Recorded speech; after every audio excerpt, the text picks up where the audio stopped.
پورے غار سے وہ الگ ہو گیا پتھر سے، یہ مزے سے باہر نکل پڑی۔ یہ اللہ تعالیٰ نے اتنی انسان ذات کی پاکیزگی کو پسند کیا ہے اور ایسے نسل کو محفوظ رکھا ہے۔ اور یہ نکاح کا جو مسئلہ ہے، معاہدے کا اس طرح مسئلہ ہے، اور روس میں یہ نہیں ہے۔ روس والے کہتے ہیں کیا ہے اس میں، ایک بکریوں کا ریوڑ ہے، اگر کسی اپنے ریوڑ کے نر سے اگر نہ بھری جائے تو کسی دوسرے سے ہی بھر جائے، کیا غیرت کی بات ہے۔ وہ کہتے ہیں کہ عورت استعمال کی چیز ہے، استعمال کرنے سے کوئی کم تھوڑی ہوتی ہے۔ ایسے میرے پاس ان بیانات کے ثبوت ہیں۔ اب ایسے یورپ زدہ لوگ تو ہمارے ملک پاکستان میں بھی آ گئے ہیں، جو ان کی روحانی اولاد ہے، یہ بات ہے۔ اور اسلام اتنا مقدس مذہب ہے، فرماتے ہیں ان نفس بالنفس، اس قرآن مجید کے فقرے نے اور اس قرآن مجید کے اس مولوی نے تو پوری دنیا کے سر کو جھکا دیا۔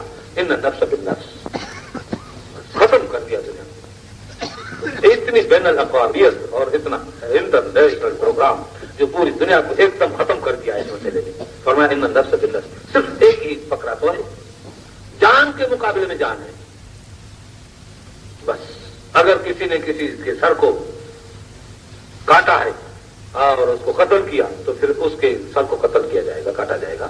بلکہ فلک کا حیاتی یا الباب، اس بدلے میں آپ کی حیاتی ہے، عقل مندوں، دماغ والوں، مغز والوں، یہ بات سمجھیں۔ یہ اللہ تعالیٰ نے فرمایا ہے قرآن مجید میں، ان نفس بالنفس۔ پوری دنیا کے اندر یہ ایک پروگرام نہیں ہے، اور اس میں بین الاقوامیت کو دیکھیں، یہ ہمارا ملک پاکستان ہے، اس میں غیر مسلم بھی ہیں، مسلم بھی ہیں۔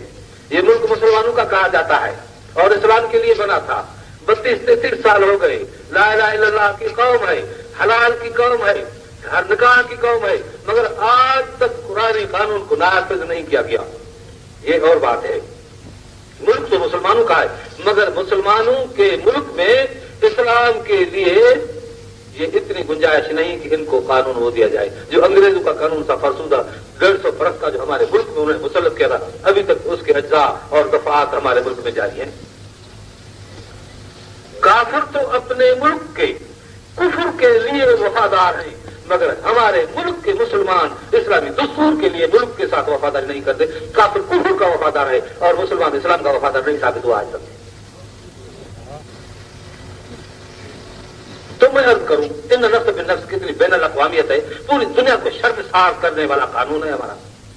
اگر غیر مسلم کو ایک مسلمان ہمارا آج کسی غیر مسلم کو، جس کو غیر مسلم آپ کرتے ہیں، اس کو اگر کوئی ہمارا مسلمان بے گناہ قتل کر ڈالے تو ہمارے اسلام کا بلکہ قرآن کا یہ فیصلہ ہے کہ اس مسلمان کو بھی قتل کرو۔ کیوں غیر مسلم کو، جو آپ کے ملک کا فرما بردار وفادار تھا، آپ کے حکومت کو تسلیم کرتا تھا، چاہے آپ کی حکمت کو تسلیم نہیں کرتا۔ حکمت مانا قرآن مجید کے روحانی فیض کو تسلیم نہیں کرتا ہے، مگر قرآن مجید کی حکومت کو تسلیم کرتا ہے۔ اس لیے حکومت کو تو تسلیم کرتا ہے، اس لیے اس کی جان کا بھی تحفظ، اس کے مال کا بھی تحفظ، اس کی بیوی کا تحفظ، اس کے بچے کا تحفظ۔ اگر کسی نے اس کے سر کو قتل کر ڈالا اور مارا اس کو، تو پھر اس کا قاتل کا سر بھی اس طرح ہی کاٹا جائے گا۔ اور یہ بترائے پوری دنیا کے اندر کہیں ہے اتنا، اور انسان کی کتنی عزت ہے اس عزت کے سبب سے۔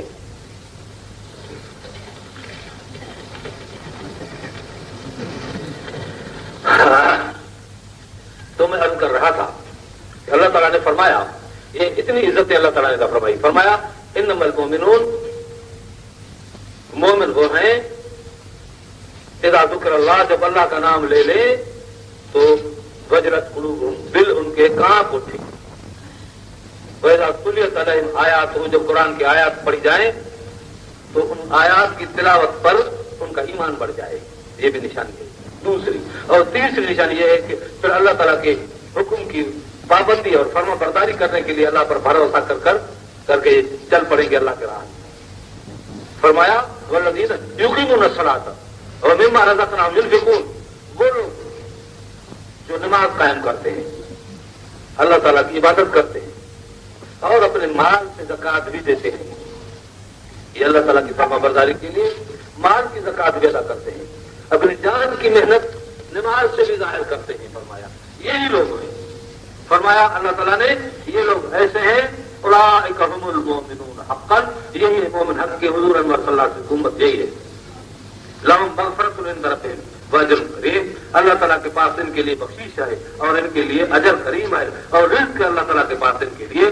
فرمایا کہ یہ دین کی خدمت کرتے رہیں گے اور دین کی خدمت اس طرح کریں گے جس طرح انبیاء کرام نے دین کی خدمت کی تھی، اس طرح میری امت کے علماء خدمت کریں گے۔ اور انبیاء کرام کو کیا ہوا تھا؟ تقتلون فریقا و تاسرون فریقا، یہ بھی ہوا۔ کچھ انبیاء کو قتل کیا گیا، کچھ انبیاء کو جیل میں ڈالا گیا۔ تو فرمایا میری امت کے علماء بھی اس طرح خدمت کریں گے، کچھ قتل ہو جائیں گے دین کی خدمت کرتے کرتے۔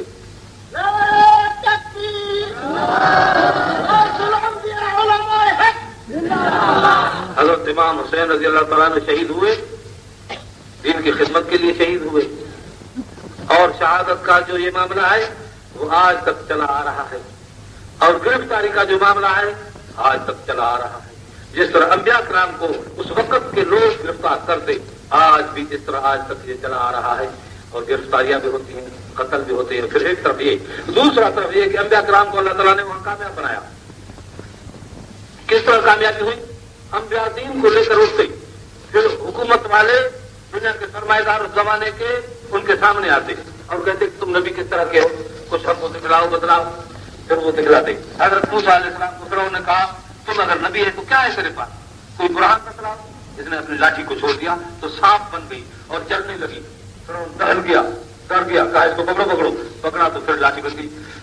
کہا اور کیا ہے آپ کے ساتھ؟ کہا یہ میرا ہاتھ دیکھتے ہو؟ کہا ہاں دیکھتا ہوں۔ اپنے اس بغل میں ڈالا، یہ جو قلب والا بغل ہے، پھر جو نکالا تو قلب کا نور اس کے ہاتھ پر آ گیا اور سورج کی طرح چمکنے لگا۔ فرعون کی دربار شاہی میں یہ ہوا، فرعون نے دیکھ کر اس کی آنکھیں چکا چوند ہو گئی اور آنکھیں بند کرنے لگا۔ سورج کے سامنے کسی کی آنکھ کھلتی ہے، کہا بند کرو بند کرو۔ پھر اپنے قلم پر جو رکھا تو وہ نور سارا سمجھ کر قلم میں چلا گیا، یہ نور نبوت باہر نکل پڑا تھا۔ یہ حضرت موسیٰ علیہ السلام نے معجزہ دکھایا۔ اور اس طرح ارسلنا علیہم الطوفان والجراد والقمل والضفادع والدم آیات مفصلات، اللہ تعالیٰ نے فرمایا بہت سارے معجزات، طوفان اور تتیدل اور یہ جوئے اور کیڑے مکوڑے اور طوفان اور خون، پورا پانی ملک کا خون بن گیا۔ جتنے امیر پانی پیے تو وہ پیالہ خون کا بن جائے۔ غریب جو سکتی تھے موسیٰ علیہ السلام کی قوم کے، ان کے سامنے پانی پانی رہے، ان کے ساتھ خون رہے۔ آخر ایک برتن میں پینے لگے تو آدھا خون کا بن گیا، آدھا پانی کا۔ یہ تھی حالت۔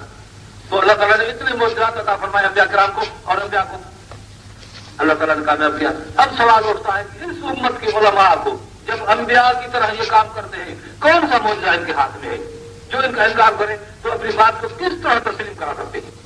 سوال پیدا ہوتا ہے۔ تو اس کے لیے میں جواب عرض رکھوں، اور وہ ایک ہی بات ہے، عرض کر کے پھر ختم کروں گا۔ کورونا کے پاس بھی معجزہ ہے، یہ اپنی محنت کا شاہکار اس نے بتلایا، مگر قرآن مجید کے جتنے اجزاء ہیں اور قرآن مجید کے جتنے حروف ہیں، کہیں الف لام میم ہے، کہیں کاف ہا یا عین صاد ہے، کہیں عین سین قاف ہے، کہیں حامیم ہے، کہیں حامیم عین سین قاف ہے، کہیں قاف ہے، کہیں نون ہے، کہیں کوئی لفظ ہے، اور پھر ان کی جو آپس میں صورت کے ساتھ مناسبت ہے، اور جتنے حروف ہیں پھر حروف کی اور جملوں کے جو آپس میں مناسبت ہے، اور جتنے مضمون ہیں ان مضمونوں کے جتنے جوڑ ہیں، آپ ان کو دیکھیں تو پھر بے ہوش بن جائیں۔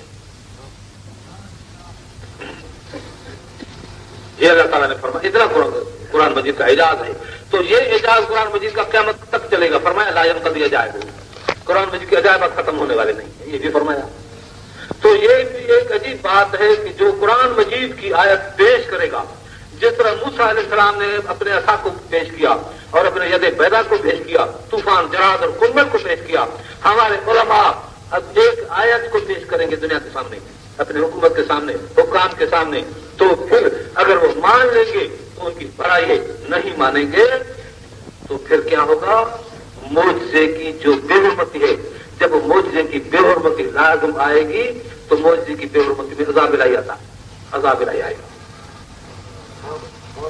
بالکل عذاب الہی آئے گا اگر معجزے کا انکار کرتے ہیں۔ حضرت صالح علیہ السلام کی اونٹنی کا معجزہ ظاہر ہوا، جبل پھٹا، اونٹنی پیدا ہوئی، باہر آ کر بچہ جنا اور پورے ملک کو دودھ پلاتی، مگر اس اونٹنی کو کسی کردار نہ لے ایک منوج شخص کا قتل کیا اور اس کے پاؤں کاٹے، اونٹنی مر گئی، اب الہی عذاب آیا۔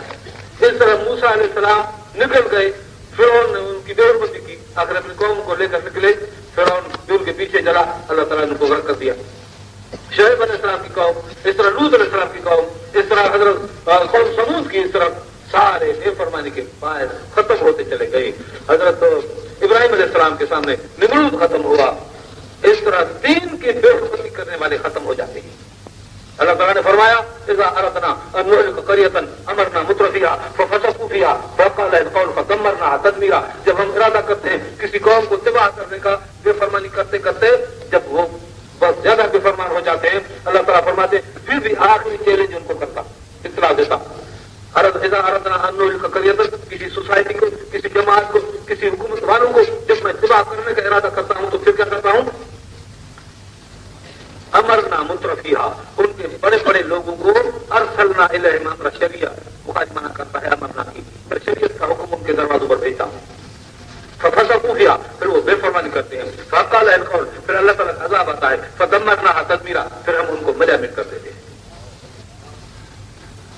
اور قرآن مجید کی آیات کو اٹھانے والے ہوتے ہیں علماء، اور جماعت جو علماء کے ساتھ مخلصین کی جماعت تعلق کرتی ہے، جب وہ آگے چلتے ہیں اور ان کو نہ سر کی رہتی ہے، نہ عزت کی رہتی ہے، نہ بال کی رہتی ہے، نہ بچے کی رہتی ہے، کسی کی فکر نہیں رہتی، پھر ایسے علماء کی جماعت جب باہر نکلتی ہے تو ان کے سامنے جو قوت آئے گی وہ قوت ختم ہو جائے گی۔ یہ اللہ تعالیٰ کے قرآن کا فیصلہ ہے اور یہ چلتا آ رہا ہے۔ اللہ تبارک و تعالیٰ ہمارے ملک کو قرآن مجید کے قانون کے لیے بنایا ہے اور ہم دعا کرتے ہیں کہ ہمارے ملک میں قرآن کا قانون بن جائے۔ اللہ تعالیٰ ہماری اس قرآن مجید کے ساتھ حفاظت کرے۔ یہ اعجازی قوت آپ مسلمانوں کو قیامت تک ہے۔ جب یہ مسلمان قرآن مجید کو اپناتے رہیں گے، یہ قرآن مجید ہمارے ساتھ ہے، ہمارے پاس ہے۔ میں دعا کرتا ہوں کہ رسول اللہ صلی اللہ علیہ وسلم کی عزت اور حرمت اور اس کی خاتمی